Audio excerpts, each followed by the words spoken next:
சத்தேம்மா, முஸ்லிம் வீட்டு சமையல்.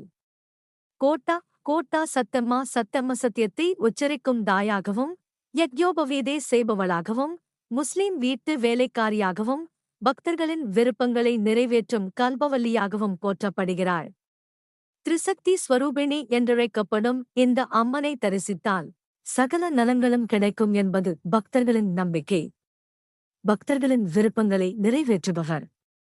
திரிசக்தி ஸ்வரூபிணி என்று அழைக்கப்படும் இந்த அம்மனை தரிசித்தால் சகல சௌபாக்கியங்களும் கிடைக்கும் என்பது பக்தர்களின் நம்பிக்கை. தன்னம்பிக்கை கொண்ட அம்மைக்கு ஆண்டுதோறும் நடைபெறும் திருநள்ளாமை தரிசனம். கிழக்கு கோதாவரி மாவட்டம், நிடடவோலு மண்டலம், திம்மராஜபாலத்தில் அம்மாவாரி கோயில் உள்ளது. 11ஆம் நூற்றாண்டைச் சேர்ந்த க்ஷேத்திரத்திற்கு இரு தெலுங்கு மாநிலங்கள் மற்றும் பிற பகுதிகளில் இருந்தும் பக்தர்கள் குவிகின்றனர். இங்கு அளவிடப்படும் அம்மன் 10 அடி உயரத்தில் சகல யக்ஞோபவீதத்துடன் சகல ஆபரணங்களும் அணிந்து பக்தர்களுக்கு தரிசனம் தருவது சிறப்பு. கோட்டா சாத்தம்மாவை உள்ளூர் மக்கள் மற்றும் சுற்றியுள்ள கிராமங்களைச் சேர்ந்தவர்கள் எப்படி அளந்தனர்? நிடவாலு ஒரு காலத்தில் நிரவத்தியபுரம் என்று அழைக்கப்பட்டது. இப்பகுதி ருத்ரமாதேவியின் கணவரான வீரபத்திர சாளுக்கியரால் ஆளப்பட்டது. நிடனவோலுவை கோட்டையாக்கி பல போர்களைச் செய்தான். அந்தக் கோட்டையில்தான் அம்மாவாருக்கு சுதந்திரம் கிடைத்தது. காலப்போக்கில் கோட்டை சிதிலமடைந்து அம்மன் சிலையும் காணாமல் போனது.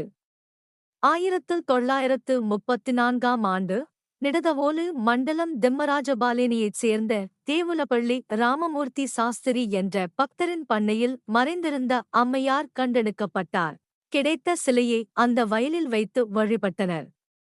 சில ஆண்டுகளுக்கு முன் பக்தரின் கனவில் அம்மன் தோன்றி கோவில் கட்டும்படி அறிவுறுத்தியதால் கோவில் கட்டுவதற்காக தன் பண்ணையின் ஒரு பகுதியை ஒதுக்கி அங்கு சிலையை பிரதிஷ்டை செய்தார். பக்தர்கள் தங்கள் வேண்டுதல்களை நிறைவேற்றும் பொன் தங்கமாகவும் அருள் பாலிக்கும் குளிர்ச்சியான அன்னையாகவும் அம்மனை வழிபட்டு வருகின்றனர்.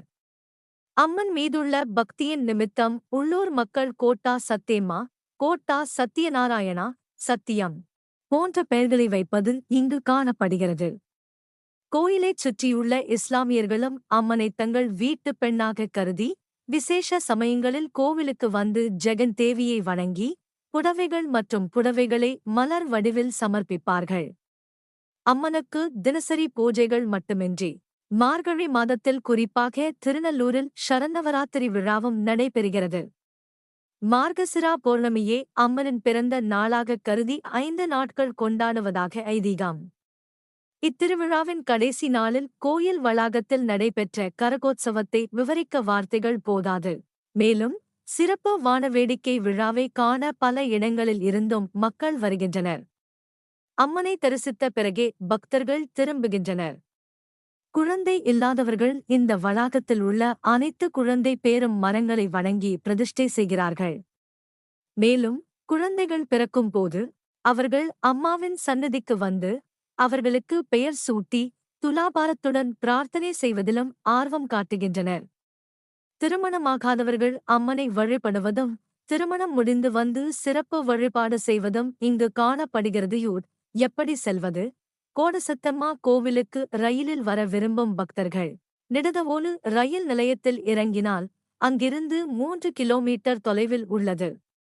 சாலை வழியாக வருபவர்கள் மேற்கு கோதாவரி மாவட்டத்தில் உள்ள ராஜமகேந்திராவரம் அல்லது தாடேப்பள்ளிக்குடம் வழியாகவும் கோயிலை அடையலாம்.